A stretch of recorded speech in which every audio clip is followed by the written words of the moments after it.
गणेश विसर्जनाच्या दुसऱ्या दिवशी म्हणजेच भाद्रपद शुक्ल पौर्णिमेला चंद्रग्रहण आहे. 7 सप्टेंबर 2025 वार रविवारी खग्रास चंद्रग्रहण होणार आहे. या चंद्रग्रहणामध्ये कोणते नियम पाळायचे आहेत? ग्रहणाचा स्पर्श मोक्ष कधी आहे? त्याचप्रमाणे वेद कधीपासून चालू होणार आहेत? गर्भवती स्त्रियांनी काय नियम पाळायचे आहेत? ग्रहणामध्ये आपण काय सेवा करायच्या आहेत? चंद्रग्रहण हे काय आहे आणि आपण ते का पाळावे? ह्या सर्व प्रश्नांची माहिती आपण ह्या व्हिडिओमध्ये पाहणार आहोत. तेव्हा व्हिडिओ शेवटपर्यंत पहा. नमस्कार सर्वांना. सर्वप्रथम पाहूया चंद्रग्रहण म्हणजे काय आणि ते का पाळायचे असते. जेव्हा पृथ्वी ही सूर्य आणि चंद्राच्या मध्ये येते तेव्हा पृथ्वीची सावली चंद्रावर पडल्याने चंद्रग्रहण दिसत असते. चंद्राचा पृथ्वीच्या गडद सावलीतून प्रवास झाला तर खग्रास चंद्रग्रहण किंवा खंडग्रास चंद्रग्रहण दिसते. सूर्य, पृथ्वी आणि चंद्र एका सरळ रेषेत येतात. चंद्र हा तांबट रंगाचा आपल्याला दिसतो.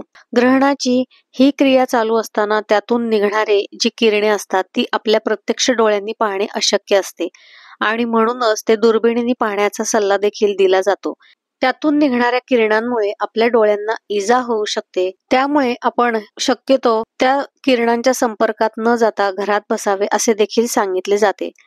खगोलीय दृष्ट्या ही क्रिया असली तरी देखील पूर्वीपासूनच याच्याशी धार्मिक दृष्ट्या देखील काही विश्वास जोडले गेलेले आहेत. प्रत्येक ग्रहाचे आपल्या राशींवर परिणाम होत असतात, कारण ग्रहांनुसारच आपल्या राशीवर चांगले वाईट असे देखील परिणाम होत असतात. ग्रहांनुसार परिणाम आपल्याला पाहायला मिळत असतात आणि म्हणून हे ग्रहण आपण पाळावे असे सांगितले जाते. शेवटी हा ज्याचा त्याच्या विश्वासाचा प्रश्न आहे. कोणतेही ग्रहण पाळावे की न पाळावे हा ज्याचा त्याचा वैयक्तिक प्रश्न असू शकतो. आता आपण ग्रहण कधीपासून सुरू होत आहे, कधी संपत आहे, त्याचा मध्य कधी आहे, म्हणजेच स्पर्श मोक्ष मध्य कधी आहे हे आपण पाहूया. 7 सप्टेंबर 2025 वार रविवारी खग्रास चंद्रग्रहण. ग्रहणाचा स्पर्श हा रात्री 9:57 चालू होणार आहे. मध्य हा रात्री 11:42 होणार आहे. मोक्ष उत्तर रात्री 1:27 होणार आहे. म्हणजेच प्रत्यक्ष चंद्रग्रहण हे रात्री 9:57 सुरू होणार आहे आणि उत्तर रात्री 1:27 चंद्रग्रहण हे संपत आहे. एकूण 3 तास 30 मिनिटांचे हे ग्रहण असणार आहे. त्याचप्रमाणे वेद कधी चालू होणार आहेत हे पाहूया. वेद हे 7 सप्टेंबर 2025 रविवारी दुपारी 12:32 हे वेद चालू होणार आहेत. रविवारी दुपारी 12:32 वेद चालू होतात. या वेद काळ चालू झाल्यानंतर जेवण करायचे नाही, मलमूत्र विसर्जन करायचे नाही, पाणी पिणे इत्यादी टाळायचे आहे. तर मग प्रश्न येतो की जेवण कधी करायचा? तर बघा, ह्या वेद काळाच्या आधी म्हणजेच शक्यतो 12:30 पर्यंत जेवण सर्वांनी करून घ्यायचे आहे. मलमूत्र विसर्जन करून घ्यायचे आहे. फक्त हा नियम ज्यांना वैद्यकीय काही सेवा चालू आहेत, वैद्यकीय चिकित्सा चालू आहे, अशक्त व्यक्ती आहेत, लहान मुले आहेत, गर्भवती स्त्रिया आहेत, अशांसाठी नियम पाळला नाही तरी देखील चालणार आहे. कारण गर्भवती स्त्रियांसाठी हे नियम वेगळे राहणार आहेत. कारण गर्भवती स्त्रियांच्या शरीरामध्ये आधीच इतके सारे बदल होत असतात. मलमूत्राच्या, मलविसर्जनाच्या, भुकेच्या वेळा बदललेल्या असतात. त्यामुळे दुपारी 12:30 पासून ते रात्री 1:30 वाजेपर्यंत हा काळ पाळणे अशक्य असल्याने गर्भवती स्त्रियांनी वेधाचा काळ हा दुपारी 5:15 पाळायचा आहे. अगदीच त्यातून स्त्रियांना जमले नाही तर निदान प्रत्यक्ष ग्रहणाचा काळ अत्यंत काटेकोरपणे पाळायचा आहे.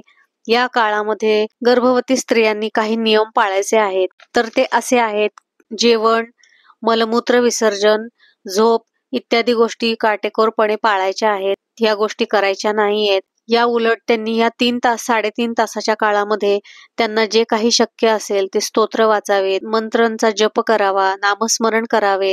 अणकुचीदार वस्तूंचा वापर करणे ह्या काळामध्ये टाळायचे आहे. म्हणजेच अणकुचीदार वस्तूंचा वापर करायचा नाही.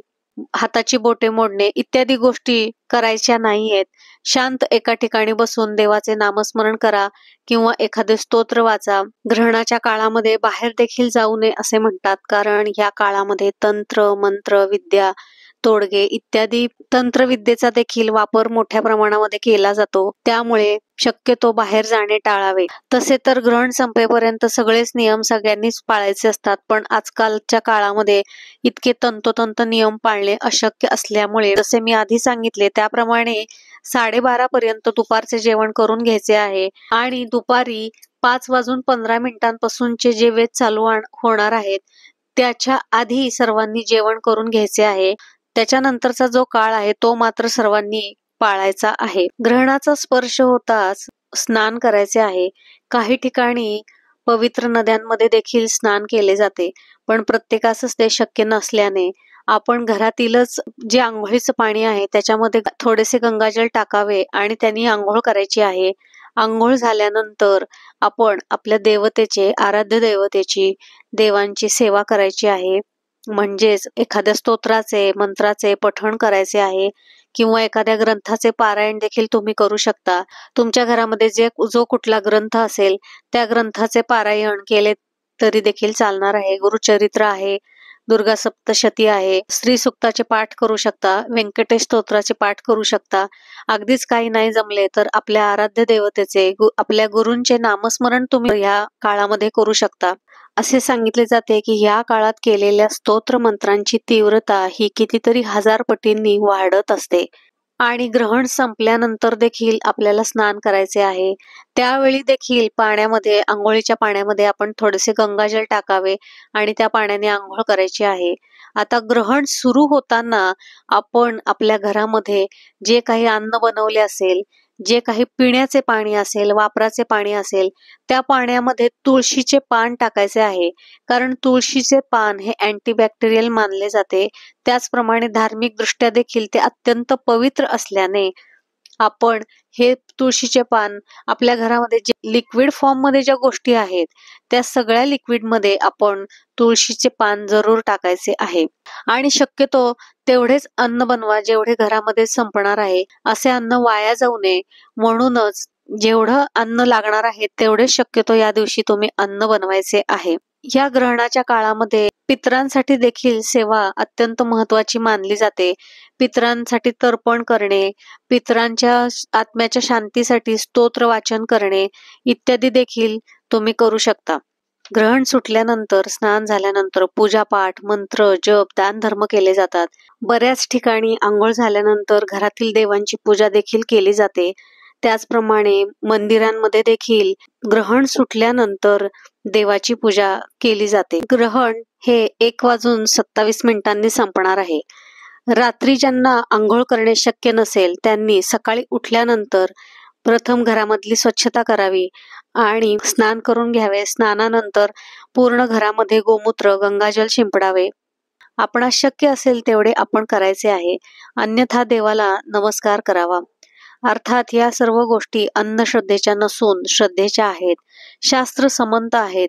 ज्यांना या गोष्टी पटतात, विश्वास आहे, त्यांनी ह्या सर्व नियम समजून हे ग्रहण तंतोतंत पाळायचे आहे. ज्यांना या गोष्टी निराधार वाटत असतील त्यांनी ग्रहण पाळू नये. सर्वस्वी ज्याचा त्याचा वैयक्तिक प्रश्न आहे. व्हिडिओ माहिती आवडल्यास व्हिडिओला लाईक करा, शेअर करा. अजूनही चॅनलला सबस्क्राईब केलं नसेल तर नक्की सबस्क्राईब करा. भेटूया पुढील भागामध्ये नवीन माहितीसह. तोपर्यंत सर्वांना श्री स्वामी समर्थ.